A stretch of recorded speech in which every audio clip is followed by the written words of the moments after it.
Hey everybody, this is Grace. In this video, I'm going to talk about something that just came to my mind again today. I don't know why it did, I can't remember. But it was about when somebody will make it out that you owe them something for what they did. Okay, like they did something, and because they did something, you owe them. You owe them. And I think I did a video on this already. I'm not sure if I did or not. I have it written down. About when people have certain types of jobs.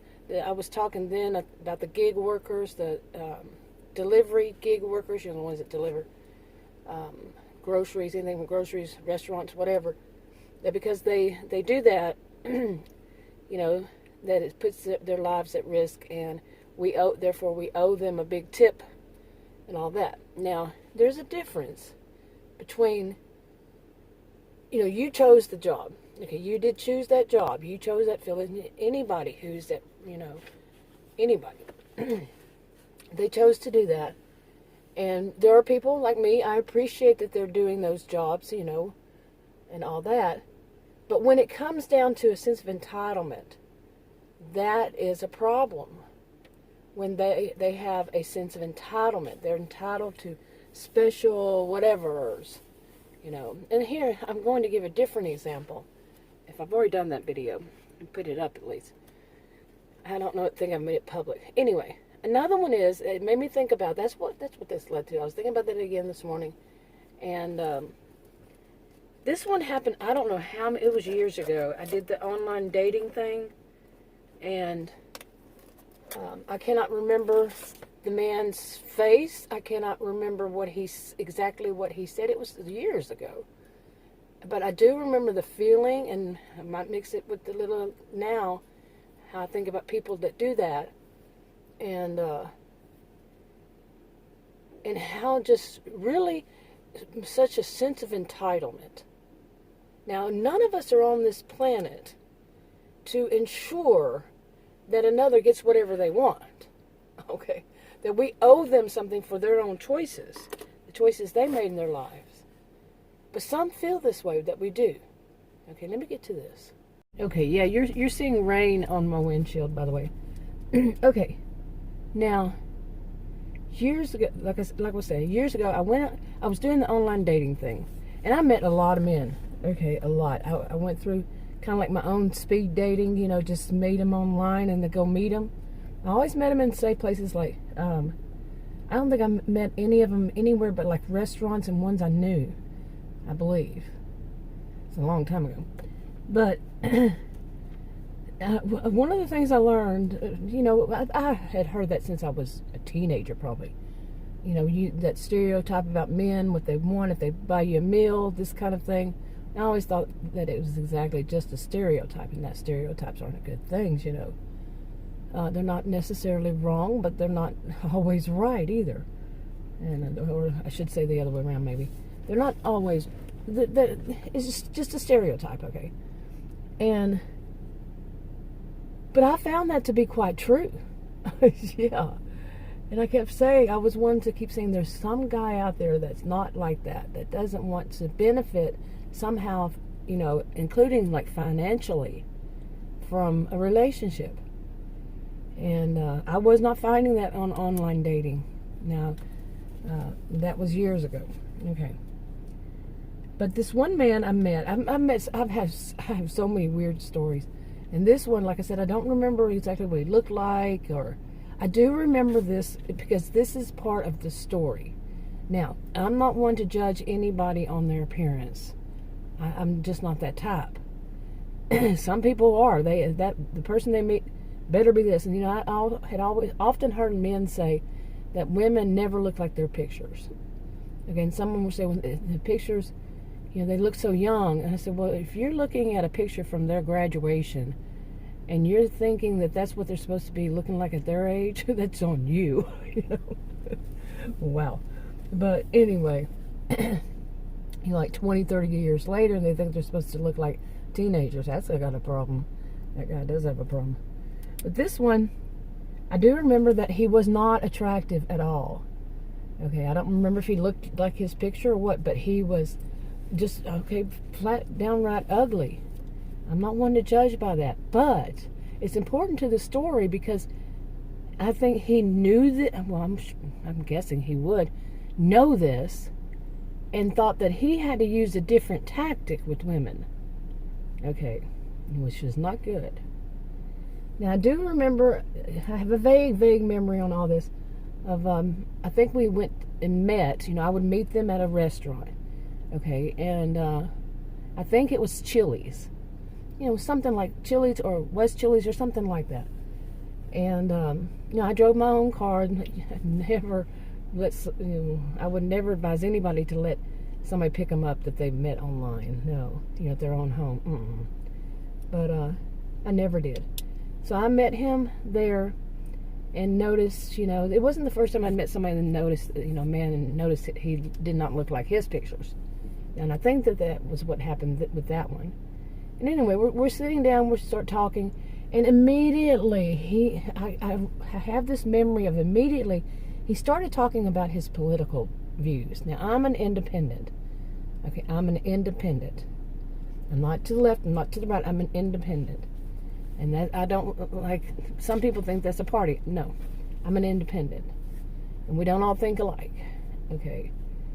And he sat there and his view, I'm not going to say which side he was on, but his view was so, I remember feeling so that he was so obnoxious and that he was so entitled, something like this. Something was, like everybody owed him and he was so smart or whatever.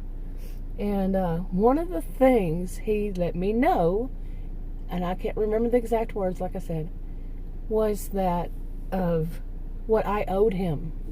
Okay, what I owed him. This person, this man, I maybe have spoken to a few times online and decided to meet at a restaurant to be safe, people around, and didn't really know him, but I owed him. Okay, let me get more to that. Okay. And it wasn't like you might think, the whole thing of they give, buy you dinner, then therefore you owe them something after, some dessert after dinner, that kind of thing. You know what I'm talking about, don't you? No. This was that he sat there and told me that he had been in the military. Okay.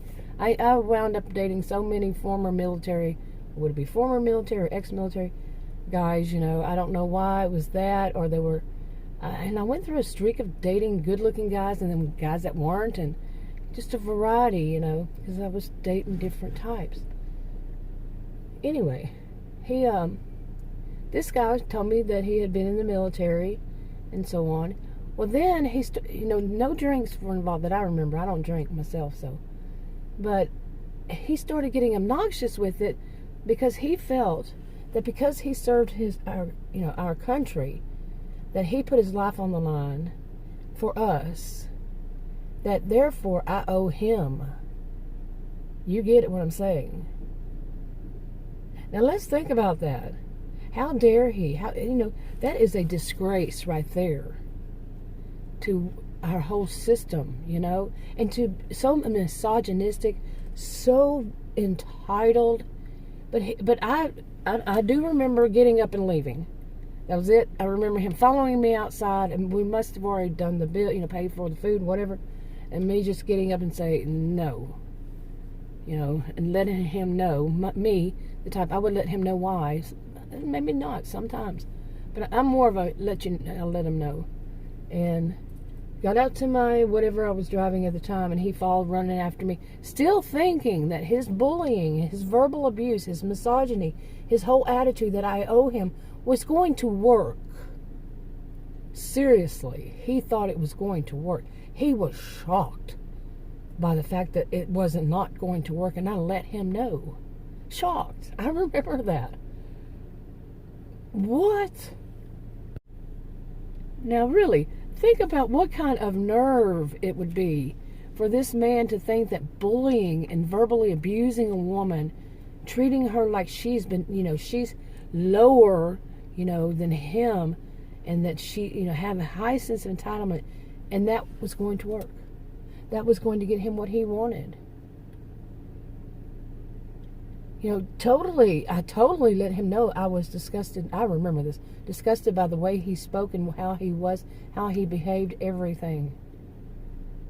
Because it was obnoxious. It was unbelievable.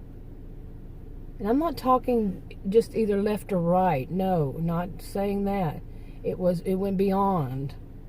Okay, just unbelievable. And apparently he thought that women should just say, "Oh, is that how I'm supposed to think?" No. Just totally demeaning and all that. So these days, I mean, I wasn't thinking of this when I did these videos, because it's not like that's the first time in my life I've ever heard anybody be that way about women. Okay, it's not just the one only, I've heard other stories. I've been through other things myself, and it's not always about dating or about men or about differences. No, it's just when people have that sense of entitlement because of their choices. They make a choice to go into doing whatever it is they went into doing.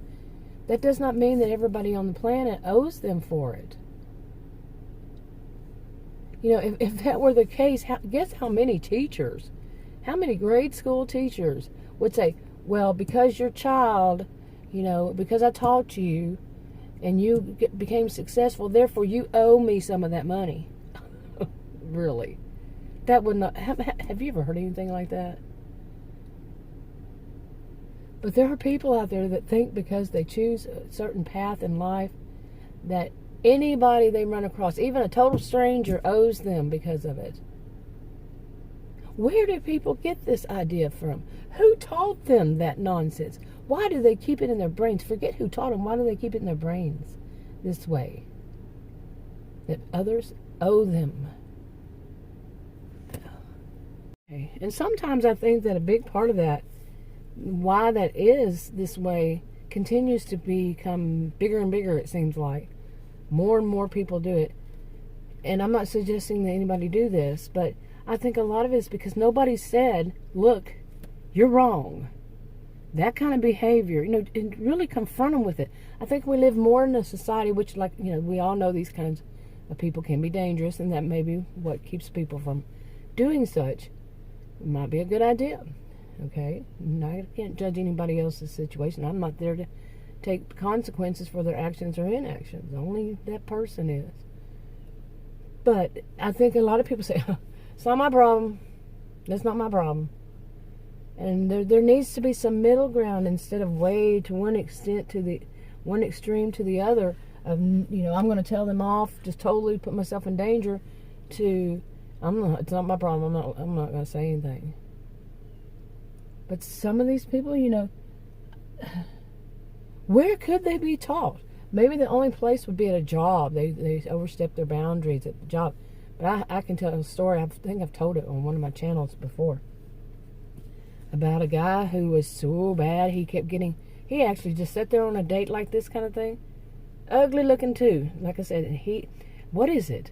Was it a thing that the men who were ugly would think that to get a woman, it was to verbally abuse them? He sat there and talked about how many times he had gotten in trouble for sexually harassing women on the job.